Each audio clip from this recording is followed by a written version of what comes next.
क्या कोई ऐसा सुख भोग है जिसका संबंध देह से न हो?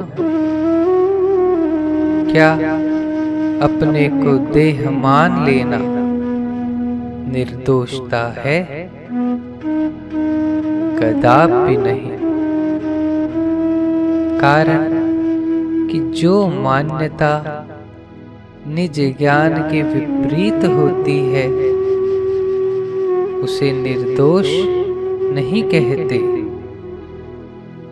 जब सब सुखों का भोग अपने को देह मान कर ही होता है और अपने को देह मानना अविवेक है, तो यह स्पष्ट हो जाता है कि जो अविवेक सभी दोषों का मूल है उसको अपना लेने से ही सुख भोग में प्रवृत्ति होती है।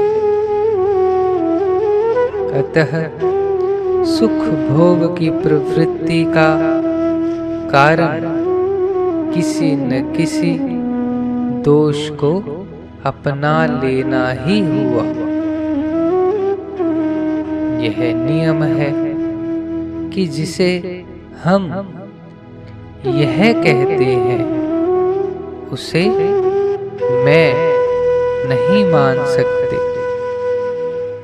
इस दृष्टिकोण से शरीर, इंद्रिय, मन, बुद्धि तथा समस्त दृश्य यह के अर्थ में आता है, मैं के अर्थ में नहीं। और जब तक यह को मैं नहीं मान लेते तब तक किसी भी सुख भोग की सिद्धि नहीं होती।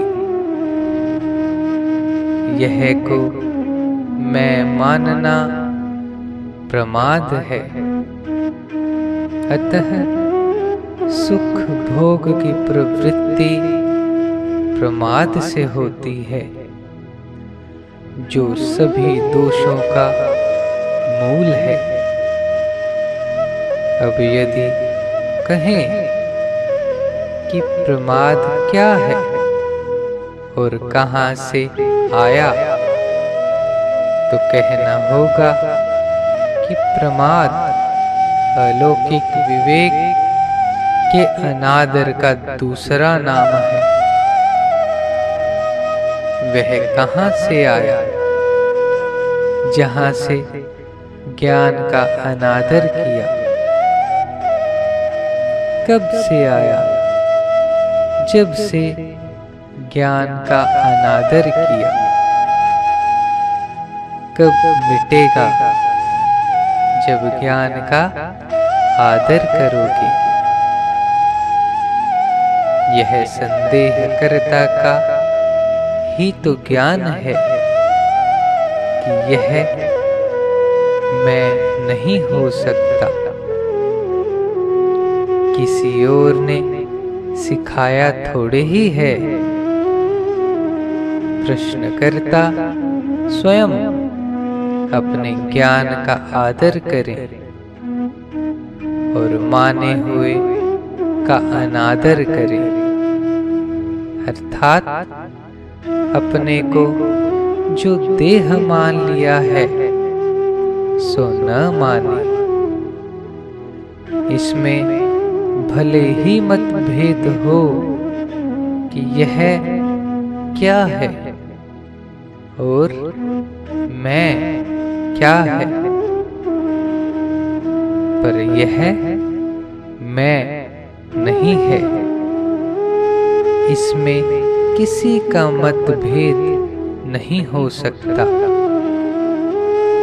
क्योंकि यह सभी की अनुभूति है। यह को मैं न मानने पर सभी वासनाओं का त्याग स्वतः हो जाता है। वासनाओं का त्याग होते ही सुख भोग की आसक्ति मिट जाती है, जिसके मिटते ही इंद्रिय लोलुपता जितेंद्रियता में, स्वार्थ भाव सेवा में, राग त्याग में, द्वेष प्रेम में बदल जाता है और निर्दोषता आते ही इंद्रियां अविषय होकर मन में एवं मन निर्विकल्प होकर बुद्धि में विलीन हो जाता है। कारण कि वासना के उत्पत्ति काल में तो बुद्धि मन में, मन इंद्रियों में और इंद्रियां विषयों में विलीन होती है, जिसे सुख भोग कहते हैं और जिसका परिणाम पराधीनता अर्थात बंधन है। और वासना निवृत्ति काल में भोग योग में बदल जाता है, जिसका परिणाम स्वाधीनता अर्थात मुक्ति है। निर्वासना द्वारा जिस महायोग की प्राप्ति होती है, उसमें निर्विकल्प स्थिति तथा निर्विकल्प बोध दोनों ही प्राप्त होते हैं। यह योग राग विराग रहित होने से ही प्राप्त होता है, क्योंकि यह नियम है कि राग रूपी काष्ठ को जलाकर वैराग्य रूपी अग्नि सदा के लिए बुझ जाती है, अर्थात वैराग्य का अभिमान गल जाता है और फिर जीवन राग विराग रहित हो जाता है। यह भली भांति जान लेना चाहिए कि योग का अभिमान भी कारण शरीर के संबंध पर निर्भर रहता है, पर इस महायोग में तो योग है, योगी नहीं। तभी तो इसमें अनंत नित्य चिन्मय जीवन से अभिन्नता होती है। जो योग केवल किसी अभ्यास के आधार पर ही प्राप्त होता है, उसमें निर्विकल्प स्थिति होने पर भी निर्विकल्प बोध नहीं होता है और न योग का अभिमान ही गलता है, क्योंकि कारण शरीर के संबंध से सीमित अहम भाव जीवित रहता है, जो वास्तव में यह से एक सूक्ष्म संबंध ही है।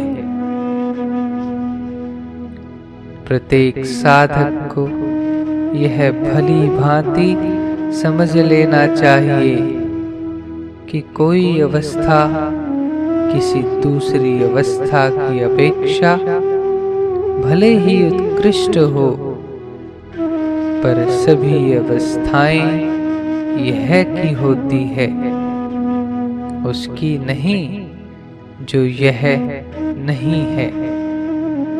अतः यह से असंग होने के लिए सभी अवस्थाओं से संबंध विच्छेद करना होगा, तभी निर्वासना आएगी जो निर्दोषता है और जिससे स्वतः महायोग की प्राप्ति होती है।